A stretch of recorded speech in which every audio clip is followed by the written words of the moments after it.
Hello আমার sweet cute বন্ধুরা, কেমন আছো তোমরা? নিশ্চয় আমার গল্প শুনে শুনে খুব সুখ নিচ্ছ আর আনন্দে আছো, তাই না? তোমাদের আনন্দ দিতেই তো আমি নিয়মিত তোমাদের জন্য নতুন নতুন গল্প নিয়ে হাজির হয়ে যাই। তো চলো, তোমরা যারা এখনো আমার চ্যানেলটি সাবস্ক্রাইব করনি তারা প্লিজ প্লিজ প্লিজ আমার চ্যানেলটি সাবস্ক্রাইব করে দাও।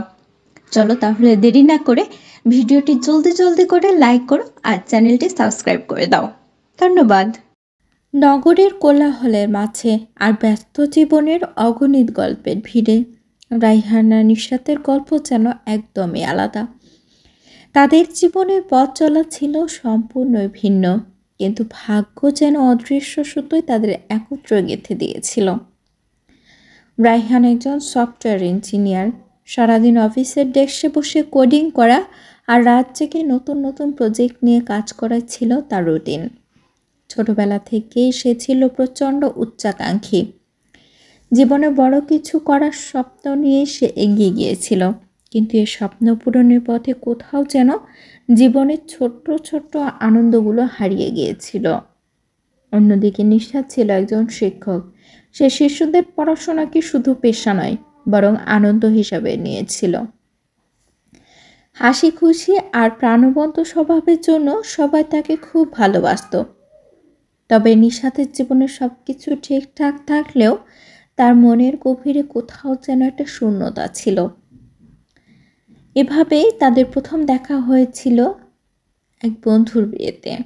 সাধারণত রাইহান এ ধরনের সামাজিক অনুষ্ঠানে বেশি স্বাচ্ছন্দ্য বোধ করত না, কিন্তু সেদিন বিশেষ কারণে তাকে যেতে হয়েছিল। আর নিশাত, সে বরাবরই এসব আয়োজনে প্রাণবন্ত উপস্থিতি নিয়ে আসে। সন্ধ্যার খাবার শেষে নিশাত তার বন্ধুদের সঙ্গে হাসাহাসিতে ব্যস্ত ছিল, আর রাইহান এক কোণায় বসে মোবাইল স্ক্রলে ডুবেছিল। নিশাত হঠাৎই তার দিকে তাকিয়ে বলল, আপনি কি পুরো অনুষ্ঠানটা শুধু ফোন টিপেই কাটাবেন, নাকি আমাদের সঙ্গে একটু থাকবেন? রাইহান একটু অপ্রস্তুত হয়ে বলল, আসলে আমি সবার মাঝে থাকতে খুব একটা স্বাচ্ছন্দ্য বোধ করি না। নিশাত হাসল, বলল, তা তো দেখতেই পাচ্ছি, কিন্তু জীবনের মজাটা উপভোগ করতে হলে মাঝে মাঝে নিজেকে ছাড় দিতে হয়। সেই মুহূর্তটাই যেন তাদের গল্পের সূচনা হয়ে গেল। পরের দিন থেকেই তাদের মধ্যে ধীরে ধীরে কথাবার্তা শুরু হয়। নিশাতের সরলতা আর উচ্ছ্বাস রাইহানের জীবনের নতুন রং যোগ করেছিল। অন্যদিকে রাইহানের পরিশ্রম আর ধৈর্য নিশাতকে মুগ্ধ করেছিল। তারা দুইজনই বুঝতে পারছিল একে অপরের মধ্যে সময় কাটানো তাদের কাছে বিশেষ কিছু হয়ে উঠেছে। একদিন বিকেলে নিশাত রাইহানকে বলল, তুমি কখনো ভেবেছ জীবনের সব কিছু পারফেক্ট হওয়া জরুরি নয়, কখনো কখনো অগোছালোভাবেই আনন্দ লুকিয়ে থাকে? রাইহান মৃদু হেসে বলল, আমি সবসময় সব কিছু পরিকল্পনা মতো করতে ভালোবাসি, কিন্তু তোমাকে দেখে মনে হচ্ছে জীবনে কিছুটা অনিশ্চয়তা থাকা দরকার। দিন গড়িয়ে মাস যেতে লাগলো। নিশাতের সঙ্গে সময় কাটানোর ফলে রাইহানের জীবনে এক নতুন অধ্যায় শুরু হলো। সে নিজের কাজে আরও বেশি আনন্দ পেতে শুরু করলো এবং মাঝে মাঝে নিশাতের সাথে ছোটোখাটো ভ্রমণে বেরিয়ে পড়তো সে। নিশাতের স্বপ্ন ছিল নিজের একটা ছোট স্কুল খোলা, যেখানে সুবিধাবঞ্চিত শিশুদের পড়াশোনা করা যাবে। রায়হান তাকে সে স্বপ্ন বাস্তবায়নে সাহায্য করতে শুরু করলো। একদিন তারা শহরের বাইরে গিয়ে নদীর ধারে বসেছিল।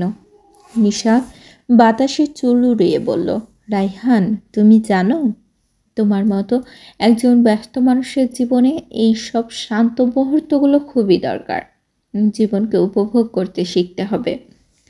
রায়হান গভীর দৃষ্টিতে নিশাতের দিকে তাকিয়ে বলল, তুমি তো আমার জীবনটাই পাল্টে দিয়েছ।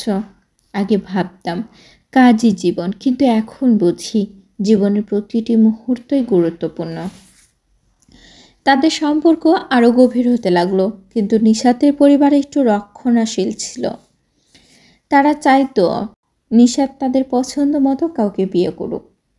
একদিন নিশাতের বাবা মা রায়হানের পরিবারের সঙ্গে দেখা করতে চাইল। রায়হান কিছুটা নার্ভাস ছিল, কারণ সে জানতো তার কাজের প্রতি যে ডেডিকেশন ছিল তা অনেক সময় পারিবারিক সম্পর্কের ক্ষেত্রে সমস্যার সৃষ্টি হতে পারে। তবে নিশাতের পাশে থাকার আত্মবিশ্বাস তাকে সাহস দিল। সেই প্রথম সাক্ষাৎটা ছিল কঠিন, কিন্তু রায়হানের আন্তরিকতার স্বপ্নের প্রতি নিষ্ঠা দেখে নিশাতের পরিবার ধীরে ধীরে তাকে মেনে নিতে শুরু করলো। শেষ পর্যন্ত সব বাধা পেরিয়ে তারা একসঙ্গে থাকার সিদ্ধান্ত নিল। তাদের বিষয়টা ছিল একদম সাধারণ, কিন্তু তাদের ভালোবাসা ছিল গভীর আর পরিপূর্ণ। নিশাত তার স্কুল খোলার স্বপ্ন পূরণ করলো, আর রায়হান নিজের অফিসের পাশাপাশি নিশাতের স্বপ্নকে বাস্তবায়ন রূপ দিতে শুরু করলো। এক সন্ধ্যায় নিশাত বলল, আমরা যদি কখনো নিজেদের হারিয়ে ফেলি তবে এই জায়গায় আবারও ফিরে আসব, ঠিক যেমন আজকের মতো। রায়হান তার হাতটি ধরে বলল, তোমার পাশে থাকাই আমার জীবনের সবচেয়ে বড় অর্জন। এভাবে চলতে থাকলো তাদের জীবন, ভালোবাসার বন্ধনে বাঁধা পড়া দুটি ভিন্ন মানুষ, যারা একে অপরের জীবনকে সম্পূর্ণ করেছিল।